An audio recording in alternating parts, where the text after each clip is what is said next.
ഈ ലോകത്തിൻ്റെതെന്ന് പറയാൻ ഞാൻ ജീവിതത്തിൽ ചെയ്തതേ എന്റെ കൂടെ പോരൂ, അല്ലേ? നാളെ പടച്ച റബ്ബിന്റെ മണ്ണിലേക്ക് ഇറക്കി വെച്ച് 3 പിടി മണ്ണ് വാരിയിട്ട് തസ്ബീത്ത് ചൊല്ലുമ്പോ ഏതുമ്മാർക്കാ സ്വർണം കൊണ്ടുപോകാൻ പറ്റിയത്?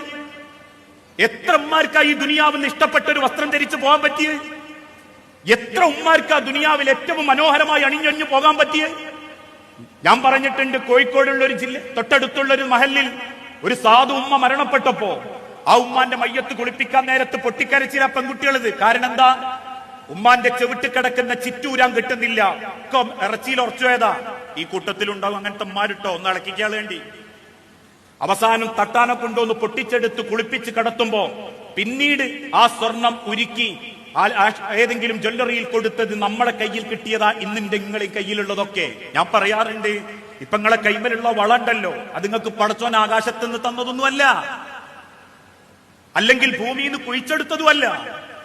ഏതോ കുടുംബത്തിലെ ഏതോ വല്യമ്മയോ ഉമ്മയോ മരിച്ചപ്പോ ആ മരിച്ചതിന് ശേഷം മക്കൾ ആ അമ്മാന്റെ കൈമൊന്നും ചെവിമൊന്നും ഊരിയെടുത്തിട്ട് കുടുംബക്കാർ ഒരുമിച്ചിട്ടൊരു തീരുമാനം എടുത്തു, ഉമ്മ ഉപയോഗിച്ചതിന് നമ്മൾ ഉപയോഗിക്കണ്ട, കണ്ണൂർ ജ്വല്ലറി കൊണ്ടുവച്ച് വിൽക്കാം.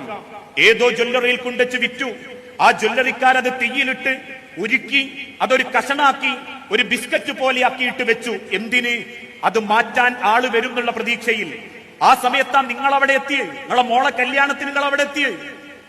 അതിൻ്റെതായ രീതിയും കോലവും കാണിച്ചു കൊടുക്കുന്നിടത്ത് നല്ലൊരു കോലം കാണിച്ചു കൊടുത്തപ്പം അന്ന് ഉരുക്കി വെച്ച സ്വർണ്ണ ബിസ്ക്കറ്റ് എടുത്ത് അതേ ബിസ്ക്കറ്റിൽ നിന്നും നിങ്ങൾ ആഗ്രഹിച്ച കൊത്തുപണികളോടുകൂടി നിങ്ങൾക്കൊരു മാല, ഒരു വള, ഒരു ബ്രേസ്ലെറ്റ് ആ ജ്വല്ലറിക്കാരൻ ഉണ്ടാക്കി തന്നിട്ടുണ്ടെങ്കിൽ അവൻ കുഴിച്ചെടുത്തതല്ല. മാസങ്ങൾക്ക് മുൻപ് ഏതോ കുടുംബത്തിലെ വല്യമ്മയോ ഏതോ ഉമ്മയോ ഉപയോഗിച്ചിരുന്നത് മാത്രങ്ങളെ കയ്യിലുള്ളത്. നാളെ നിങ്ങൾ മരിച്ചാലും നിങ്ങളെ മക്കൾ അത് കൊണ്ടുപോയി ജ്വല്ലറി കൊടുക്കും. അവര് വീണ്ടും അത് തീയിലിട്ടൊന്ന് ചൂടാക്കിയിട്ട് നിറം വെപ്പിച്ചിട്ട് വേറൊരു ഡിസൈൻ ആക്കിയിട്ട് വേറെ ആർക്കെങ്കിലും വെക്കും. അത്രേ ഉള്ളൂ ദുനിയാവ്. കുൻ ഫി ദുനിയാ കഅന്നക ഗരീബ് ഔ ഫി ഗാബിരി സബീൽ.